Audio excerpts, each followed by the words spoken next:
One of the biggest mysteries in the show From is why exactly does the town choose certain people to be trapped in this town? What if the town is actually calling out to mothers and motherhood? Because we see certain chosen mothers in this show, such as Victor's mom Miranda, Boyd's wife Abby, as well as Tabitha, are getting visions of the boy in white as well as other kids. With the recent revelation at the end of From Season 3, Episode 2, when we learned from Victor's father that the mom was getting visions even before she got there, and she was drawing and painting places from the town, such as the diner and the church, and that connection is what drew her to the town. That's also what got Boyd and his wife stuck there. She also started getting visions, if you guys remember, where she started having visions about the town even before she got there, and then Tabitha also having these visions. So guys, in this video, we're going to be breaking down what we learned at the ending of Season 3, Episode 2, as well as the information that we got from previous seasons from Boyd's wife. And we're going to break down the chilling connection between motherhood,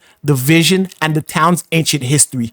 At the end of Season 3, Episode 2, we see that Victor's dad brings Tabitha down into his basement. In the basement, we see that Miranda, Victor's mother, plays a crucial role in understanding the eerie connection between the visions and the town's dark history. Before arriving to the town, we learned from Victor's dad that him and Miranda did LSD at one point, and ever since then, she started getting these visions about the town. The connection with LSD is very interesting because from the history of LSD, we know that the government tried to use it as a form of brain control. Once people started using it for recreational drugs, it does something to the human consciousness, almost as though it expands and separates your mind from the three-dimensional conscious space. It gets real trippy, and in that state, some have even said to be able to see between dimensions. With the little that we do know about the town, we know that it exists in a separate dimension, because as we saw with the map in Boyd's office, everyone was going separate directions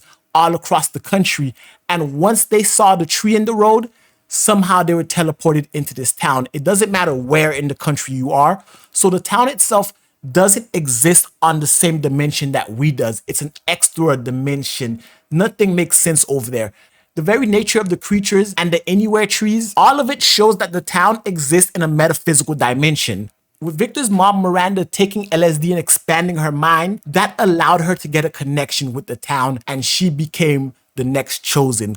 We also learned from Victor's dad that by her being the chosen, she's able to connect with the minds and see all previous chosens, kind of like an avatar, where each chosen is passed on to the next and you can see the connection between them all. This tells us a lot, especially with some of the paintings that she's done, specifically the Civil War soldier, which would go back 100 years from the current timeline of the show, which shows that the town has existed for hundreds of years. And if we go back to Season 3, Episode 1, where Jim and Kenny found that settlement, if you look at the cabins and the way they're constructed, and with various women being chosen over the years, it goes to show that it's been centuries of this happening. So the boy in white could have been centuries years old, which means that there are countless of children's souls tied to this town.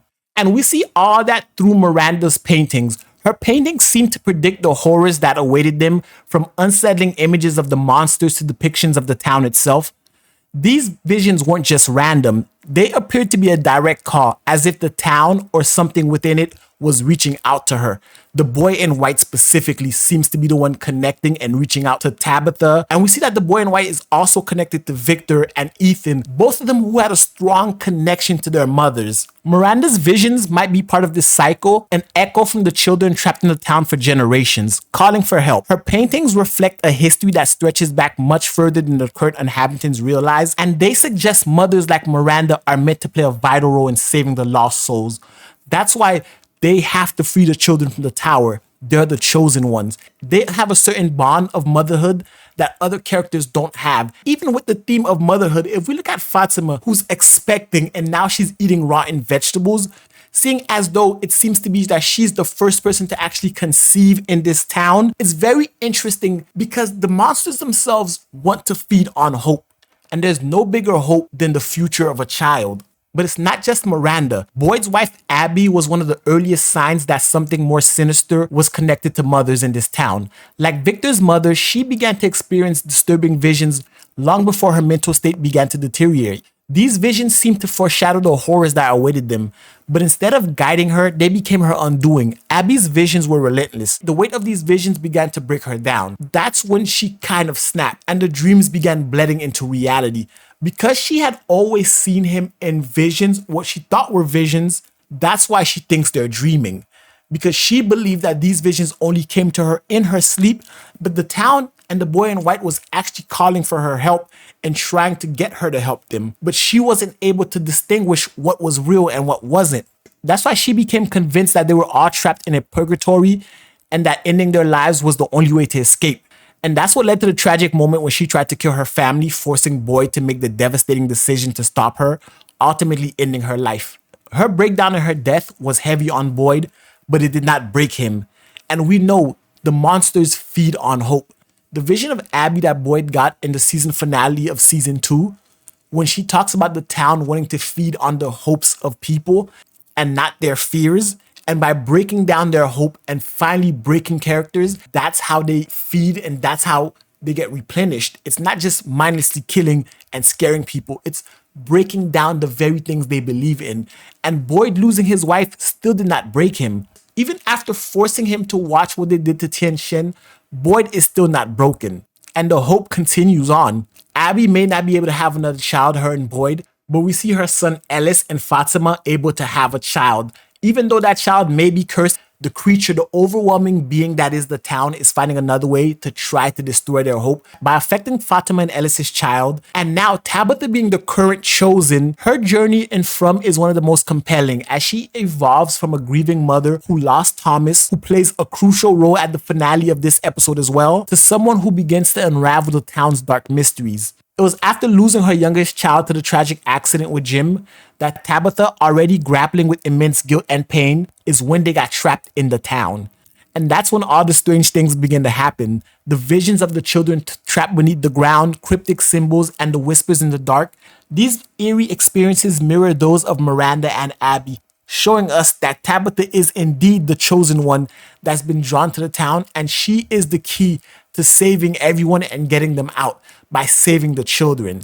Her and Victor were the first ones to be in the cave and see where the monsters sleep. She was the first one to see them where they sleep. And as Boyd said in season 3, episode 2, when he was talking to Kenny, we might not see them there. Only Tabitha saw them.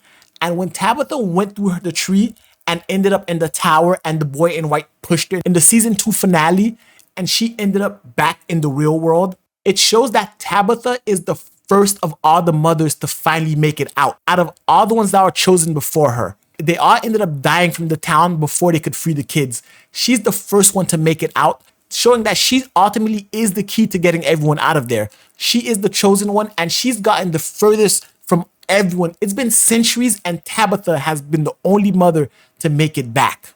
That's why the monsters started behaving differently. The monsters are tied to the trapped children, almost like guardians or gatekeepers, ensuring that no one, especially the mothers, can save them. As characters like Boyd's wife Miranda and Tabitha begin having visions and getting insight to the town, it's clear that the monsters react to these glimpses of hope and become more aggressive and threatening. And with Tabitha going a step further, we see them now actively changing the methodology. Instead of killing Boyd, they force him to watch what happens to Tien Shin, another mother being broken down by these monsters. Them infecting Fatima's child and having her eat rotten vegetables, showing how the town and by extensions the monsters corrupt hope. These monsters aren't just physical threats, they're the embodiment of hopelessness. They're to make sure that the cycle of suffering continues and that no one can ever manage to save the children or themselves. But guys, that's my thoughts on it. I'd love to hear your thoughts about this in the comment section below. And if you guys liked the video, give it a thumbs up, hit the subscribe button, and until next time, peace.